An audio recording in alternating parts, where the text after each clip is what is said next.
আসসালামু আলাইকুম। আজ যমুনায় আজকে স্টেট গেস্ট হাউস যমুনায় হাই লেভেল একটা মিটিং হয় আইন শৃঙ্খলা পরিস্থিতি রিভিউ করার জন্য। আইন শৃঙ্খলা পরিস্থিতি আপনি জানেন, গত কিছুদিন কিছু ইনসিডেন্ট হয়েছে, সেটার আলোকেই এই মিটিং। এই মিটিংয়ে 10 জন উপদেষ্টা ছিলেন, আমি তাদের নাম বলছি। স্বরাষ্ট্র উপদেষ্টা জাহাঙ্গীর আলম, পরিকল্পনা উপদেষ্টা ওয়াহিদুদ্দিন মাহমুদ, বিদ্যুৎ জ্বালানি ও খনিজ সম্পদ উপদেষ্টা মোহাম্মদ ফজলুল কবির খান, আইন উপদেষ্টা ডক্টর আসিফ নজরুল, নৌ পরিবহন ও শ্রম ও কর্মসংস্থান মন্ত্রণালয় উপদেষ্টা brigadier general M Sakhawat Hossain, অর্থ উপদেষ্টা সালেউদ্দিন আহমেদ, শিল্প উপদেষ্টা আদিলুর রহমান খান, পরিবেশ উপদেষ্টা রিজওয়ানা হাসান, স্থানীয় সরকার, পল্লী উন্নয়ন ও সমবায় মন্ত্রণালয়ের উপদেষ্টা আসিফ মাহমুদ সজীব ভুইয়া এবং জাতীয় নিরাপত্তা উপদেষ্টা ডক্টর খলিলুর রহমান। এছাড়া ছিলেন special assistant on home affairs Khodabaksh Chowdhury, IGP Bahrul Alam, আমাদের ঊর্ধ্বতন সামরিক এবং বেসামরিক অফিসিয়াল, প্রিন্সিপাল সেক্রেটারি সিরাজউদ্দিন সাথী ছিলেন। ওইটা বলছি। আর মিটিংয়ে সার্বিক পরিস্থিতি রিভিউ করা হয় এবং সবাই তাদের কথাগুলো বলেন। তো যেই ডিসিশনগুলো এসছে সেগুলোর উপর আমি আলোকপাত করছি। মিটিংয়ে নির্দেশ দেওয়া হয় যে স্থানীয় প্রশাসন আরও সক্রিয়ভাবে যাতে যেই ঘটনাগুলো ঘটছে সেগুলো যাতে পরিস্থিতি মোকাবেলা করে সে বিষয়ে আজকের বৈঠকে কঠোর নির্দেশনা দেওয়া হয়। দেশের পরিস্থিতি ও আপনারা জানেন যে জুলাইকে সামনে রেখে যে আমাদের পলিটিক্যাল যে ঐক্য ছিল সেইটাকে আবার এই ঐক্য ধরে রাখার বিষয়ে জোর দেওয়া হয় এবং বলা হয় যে পলিটিক্যাল পার্টিগুলোর সাথে যাতে নিজেদের মধ্যে যাতে আরও সম্পর্ক বজায় থাকে, ভালো সম্পর্ক বজায় থাকে এবং সবাই মিলে যাতে সামনের ইলেকশনকে ঘিরে যাতে কোথাও কোনো ধরনের নিরাপত্তাজনিত ঘটনা যাতে এই ওয়ার্ডসে না হয় সে বিষয়ে সবাইকে অ্যালার্ট থাকার জন্য বলা হয়। পলিটিক্যাল পার্টিগুলোর সাথে এই বিষয়ে আরও তাদের মধ্যে নিবিড় সম্পর্ক গড়ে তোলার ব্যাপারে ইমফেসাস দেওয়া হয়। প্রধান উপদেষ্টা বৈঠকে সিদ্ধান্ত হয়েছে ঝটিকা মিছিল সহ বেআইনি সমাবেশের বিষয়ে মনিটরিং জোরদার করতে হবে। এর নেপথ্যে যারা সক্রিয় রয়েছেন তাদের বিরুদ্ধে কঠোর আইনি ব্যবস্থা নেওয়া হবে। প্রধান উপদেষ্টা বলেছেন যে আসন্ন দুর্গাপূজায় অস্থিতিশীল পরিস্থিতি সৃষ্টি করতে নানা রকম ষড়যন্ত্রমূলক চেষ্টা হতে পারে। তিনি বলেন, কোট আনকোট, গত বছর দুর্গাপূজায় আইন শৃঙ্খলা পরিস্থিতি নিয়ে ভালো অভিজ্ঞতা ছিল। গত বছর অভিজ্ঞতার জন্য এবছরও কাজে লাগাতে পারি এবং উনি জোর দিয়েছেন যাতে এবার নিরাপত্তা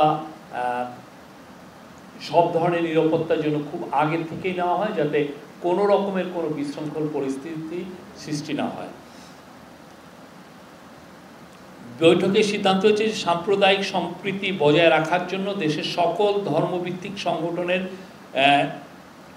সাথে বৈঠকের জন্য ধর্ম মন্ত্রণালয়কে নির্দেশ দেওয়া হয়েছে। ধর্ম অ্যাডভাইজার অতি শীঘ্রই বিভিন্ন গ্রুপের সাথে কথা বলবেন।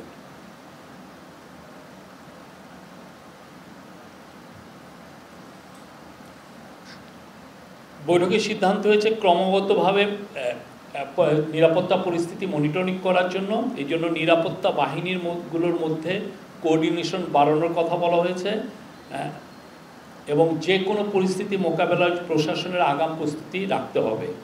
এর পাশাপাশি ডাকসু নির্বাচন যাতে শান্তিপূর্ণ ও উৎসবমুখর পরিবেশে হয় সেই জন্য বিশ্ববিদ্যালয়ের প্রশাসনকে সর্বাত্মক সহযোগিতা প্রদানের নির্দেশ দিয়েছেন প্রধান উপদেষ্টা। বৈঠকে আলোচনায় আসে যে পতিত পরাজিত ফ্যাসিবাদী শক্তি যখনই দেশ দেখছে যে দেশ নির্বাচনের দিকে এগিয়ে যাচ্ছে এবং এই জুলাইয়ের হত্যাযজ্ঞের সাথে জড়িতদের বিচার প্রক্রিয়া দ্রুত এগোচ্ছে, ততই তারা ডেসপারেট এবং বেপরোয়া হয়ে পড়ছে। এর ফলে তারা দেশের সার্বিক শান্তি শৃঙ্খলা বিনষ্ট করার জন্য, গণতান্ত্রিক অগ্রযাত্রাকে ব্যাহত করার জন্য সকল শক্তি নিয়ে মাঠে নামছে। এটা এখন আইন শৃঙ্খলা পরিস্থিতি নয়, এটা একটা জাতীয় নিরাপত্তা ইস্যু হয়ে দাঁড়িয়েছে।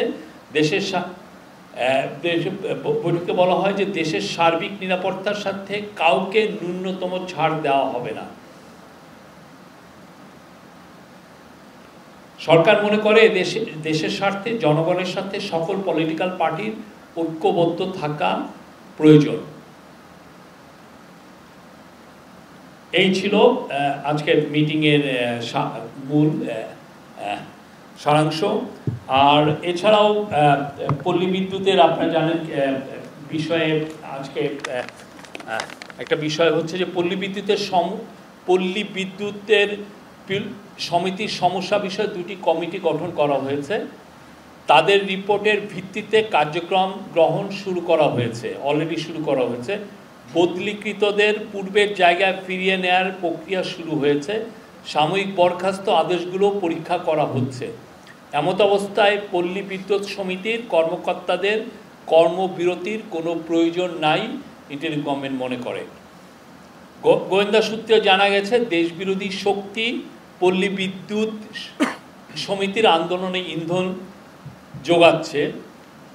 ইন্ধন দিচ্ছে। সরকার এদের বিরুদ্ধে ব্যবস্থা নিচ্ছে। শান্তিপূর্ণ আন্দোলন বিষয়ে সরকার সহনশীল, কিন্তু বিদ্যুৎ সরবরাহ বা গ্রাহক সেবা ব্যাহত হলে সরকার কঠিন ব্যবস্থা নিতে বাধ্য হবে। বিদ্যুৎ সরবরাহ বা গ্রাহক সেবা ব্যাহত হলে সরকার কঠিন ব্যবস্থা নিতে বাধ্য হবে। আর আপনারা জানেন গত শুক্রবারে রাজবাড়িতে একটি অপ্রীতিকর ন্যাক্কারজনক একটা ঘটনা ঘটেছে। তো সেই বিষয়ে কিছু আপডেট আছে, সেই আপডেটটা আপনাদেরকে জানাবেন আমাদের ডিপিএস আজাদ মজুমদার।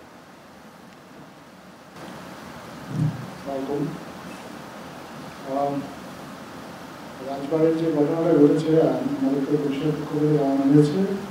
আজকে পর্যন্ত এই ঘটনায় 7 জনকে গ্রেপ্তার করা হয়েছে। ঘটনার সাথে তাদের সংশ্লিষ্টতা দেখে 4টা বিষয়কে 4টা ঘটনা, সেখানে পুলিশ এবং প্রশাসনের গাড়ি ভাঙচুর, মাজার ভাঙচুর, কবর থেকে লাশ উত্তোলন এবং লাশ পরিয়ে ফেলা, এই 4টা ঘটনার ভিডিও ফুটেজগুলো বিশ্লেষণ করে এই পর্যন্ত 7 জনকে গ্রেপ্তার করা হয়েছে। এর মধ্যে যিনি কবর থেকে লাশ উত্তোলন করেছেন নাম হচ্ছে কাজী অপু, তাকেও গ্রেপ্তার করা হয়েছে। এছাড়াও এই 7 জনের মধ্যে অন্তত 2 জন রয়েছেন যারা স্থানীয় আওয়ামী লীগ রাজনীতির সাথে সম্পৃক্ত। তাদের একজন হচ্ছেন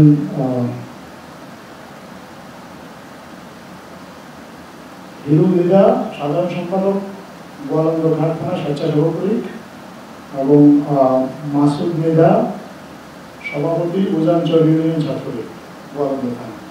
এই 7 জনকে গ্রেপ্তার করা হয়েছে। পুরো ঘটনার ভিডিও ফুটেজ বিশ্লেষণ চলছে এবং পুলিশ জানিয়েছে যে ঘটনার সাথে যাদেরই সংশ্লিষ্টতা পাওয়া যাচ্ছে বা যাদের সংশ্লিষ্টতা তদন্তে আসবে তাদের প্রত্যেককে আইনের আওতায় আনা হবে। আজকে যে আইন শৃঙ্খলা রক্ষাকারী সংক্রান্ত যে মিটিংটা হয়েছে আমাদের প্রধান উপদেষ্টার কার্যালয়ে, সেখানেও এই ঘটনা সম্পর্কে আমাদের সরকারের ঊর্ধ্বতন কর্মকর্তারা মাননীয় উপদেষ্টাদেরকে অবহিত করেছেন। তারা জানিয়েছেন যে এই ঘটনার পূর্বে স্থানীয় ইমান ও আকিদা কমিটি তারা জেলা প্রশাসনের সাথে 2 দফা এবং স্থানীয় উপজেলা প্রশাসনের সাথে বেশ কয়েক দফা সভা করেছিলেন এবং সভা করে তারা শান্তিপূর্ণ বিক্ষোভের অনুমতি দিয়েছিলেন, কিন্তু পরবর্তীতে তারা উচ্ছৃঙ্খল হয়ে উঠেছিলেন। তারা তাদের কথা রাখেননি এবং এই বিষয়ে তাদের এই কারো কোনো সংশ্লিষ্টতা আছে কিনা পুরো ঘটনায় সেটাও খতিয়ে দেখা হচ্ছে। Thank you. Any question?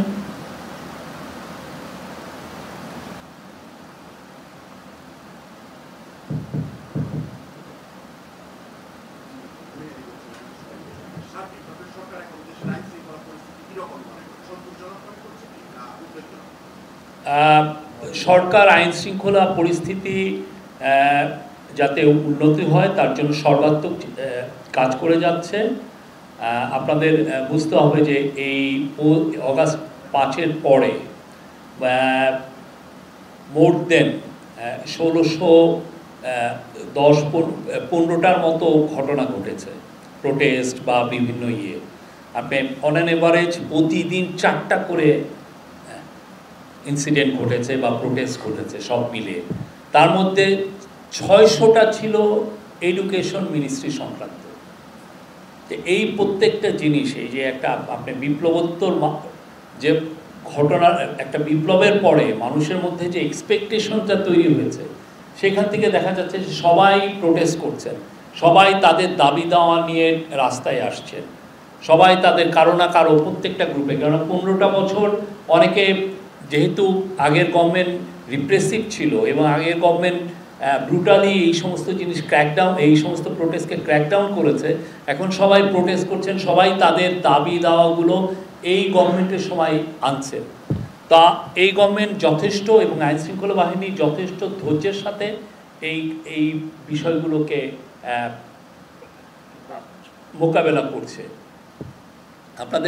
আমরা চেষ্টা করছি এবং আজকের মিটিংয়েও বলা হয়েছে যে নির্বাচন যে করেই হোক ফেব্রুয়ারির প্রথমার্ধের মধ্যে নির্বাচন হবেই। পৃথিবীর কোনো শক্তি নাই এই নির্বাচনকে ঠেকাতে পারে। নির্বাচন হবে এবং সে বিষয়ে পুরো যত ধরনের প্রস্তুতি লাগে সেই প্রস্তুতিগুলো নেওয়া হচ্ছে।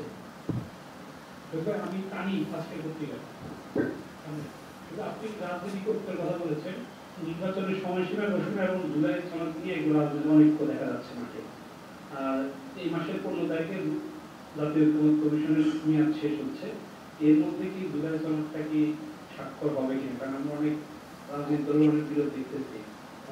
এটা আমার মনে হয় যে ন্যাশনাল কনসেনসাস কমিশনের যিনি ভাইস প্রেসিডেন্ট ডক্টর আলী রিয়াজের কাছে এই কোশ্চেনটা করতেন। তো আমরা আশাবাদী কারণ আপনারা দেখেছেন যে কমিশনগুলো হওয়ার পরে, তারপরে যখন ন্যাশনাল কনসেনসাস কমিশন হলো, তারপরে পলিটিক্যাল পার্টিগুলোর সাথে এই ন্যাশনাল কনসেনসাস কমিশনের কিন্তু খুবই সৌহার্দ্যপূর্ণ পরিবেশে মিটিংগুলো হয়েছে।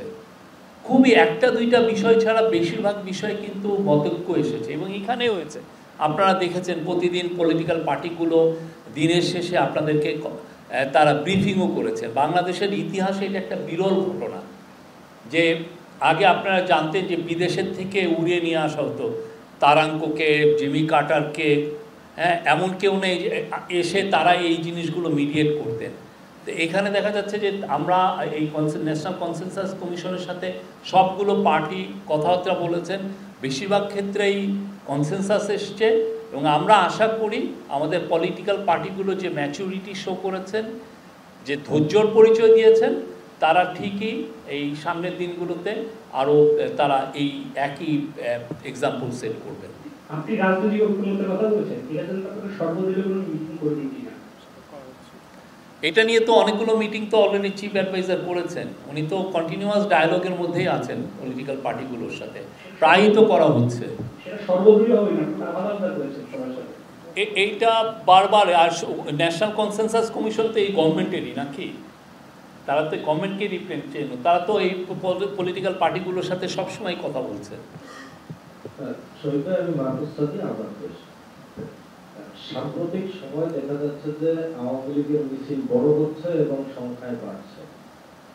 তো আইন শৃঙ্খলা বাহিনী আসলে এই জায়গায় প্রপার ভূমিকা রাখছে কিনা বা কোনো গাফিলতি আছে কিনা, সরকার কি মনে করে? আজকে এই পুরো বিষয়টা পর্যালোচনা করা হয়েছে এবং এই বিষয়ে নির্দেশনা দেওয়া হয়েছে আইন শৃঙ্খলা বাহিনীকে।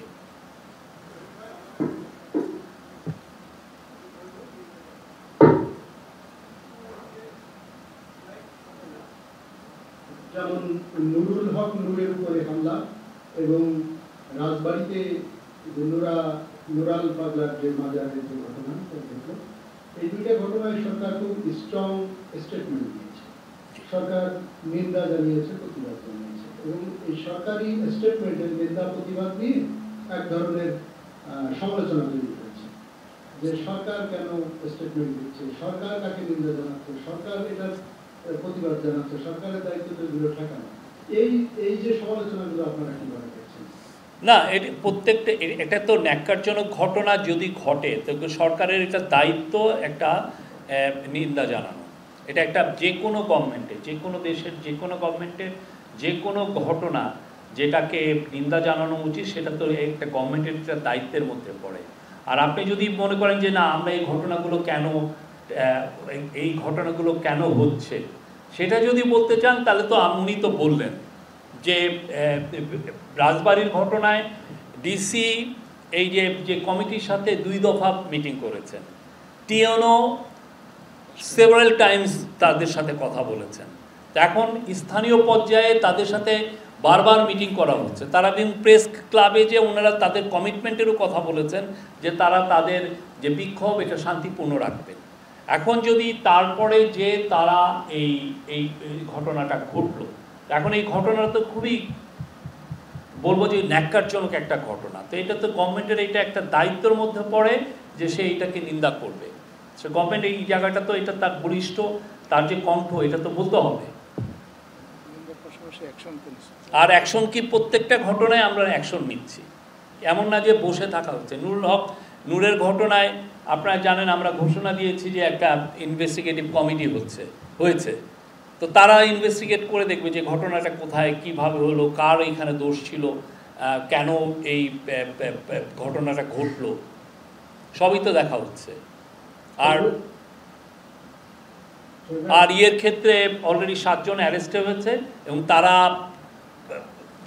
এই রাজবাড়ির ক্ষেত্রে 7 জন অ্যারেস্টেড হয়েছেন উনি বললেন, এবং যারা যারা এইটায় জড়িত সবাইকে আইনের আওতায় আনা হবে।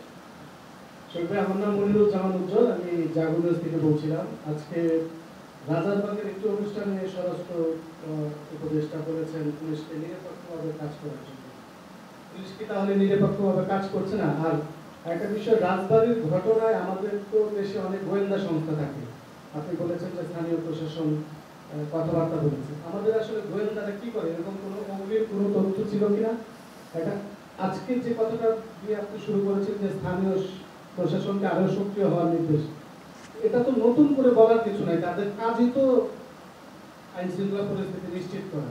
সেক্ষেত্রে গোয়েন্দা সংস্থার কি ভূমিকা ছিল, তাদের কাছে কোনো আগাম কোনো তথ্য ছিল কিনা এ ধরনের ঘটনা ঘটে? গোয়েন্দা সংস্থার কাছে তথ্য ছিল কিনা এটা আপনি কিভাবে বললেন? ওই গোয়েন্দা সংস্থা তাদের কাজগুলো ঠিক মতো করছে এবং সেই আলোকেই দেখেন স্থানীয় রাজবাড়ি প্রশাসন তাদের সাথে কয়েক দফা, ডিসি 2 দফা মিটিং করেছেন, টিওনও মিটিং করেছেন কয়েক দফা, এমনি সামাজিকভাবে তাদের সাথে মিটিং হয়েছে। তো এটা তো এই মিটিংগুলো কেন হয়েছে? তো এই ধরনের একটা পরিস্থিতি উদ্ভব হতে পারে, সেই জন্য তাদের সাথে বারবার কথা বলা হয়েছে। তারপরে এসে সেই দিনও তারা হঠাৎ করে তারা যেটা পিসফুল ছিলেন সেই জিনিসটা হঠাৎ করে তারা ভায়োলেন্ট হয়ে গেছে। তো এই জায়গাটা তো এর আগে তো সিরিজ আকারে সেই 25শে অগাস্ট থেকে তাদের সাথে মিটিং হচ্ছে।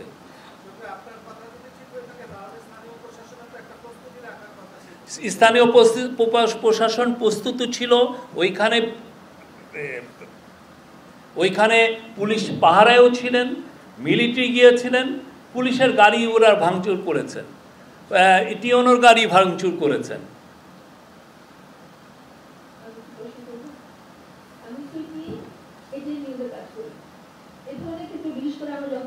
ধর্মীয় কোনো ব্যাপার এসে যায় তখন আমরা সরকারকে অসহায় দেখি, প্রশাসনকেও কিছু ক্ষেত্রে অসহায় দেখি। এক্ষেত্রে আমরা যদি বলি যে ধর্মীয় যারা নেতারা আছেন, স্থানীয় পর্যায়েও যারা আছেন, হুজুর বলি, মাওলানা বলি, কিংবা আমাদের যে সামনে দুর্গাপূজা একটা প্রস্তুতির কথা বলছেন, তাদের যে ধর্মীয় প্রতিনিধি আছে তাদের সাথে সরকার বসবে কিনা, তাদের সাথে আলোচনা করছে কিনা। কারণ কিছু ব্যাপার আমরা সবসময় দেখি প্রশাসনের চেয়েও এসব ব্যাপারে এ ধরনের যে প্রতিনিধিরা আছেন তাদের কার্যক্রম অনেক বেশি ভালোভাবে কাজ দেয়, অন্তত অতীত ইতিহাস তাই বলে। এ ধরনের উদ্যোগ আপনারা নিচ্ছেন কিনা, আমরা সাথে কোনো বসার ইঙ্গিত পাই কিনা? আজকে সবাই এই বিষয়ে অলরেডি নির্দেশ দেওয়া হয়েছে। আমি কিন্তু আমার প্রথমে ওপেনিং রিমার্কসে এটা বলেছি যে এবং আমাদের ধর্ম অ্যাডভাইজার যারা আমাদের ধর্মীয় গ্রুপ যারা আছেন সবার সাথে কথা বলবেন।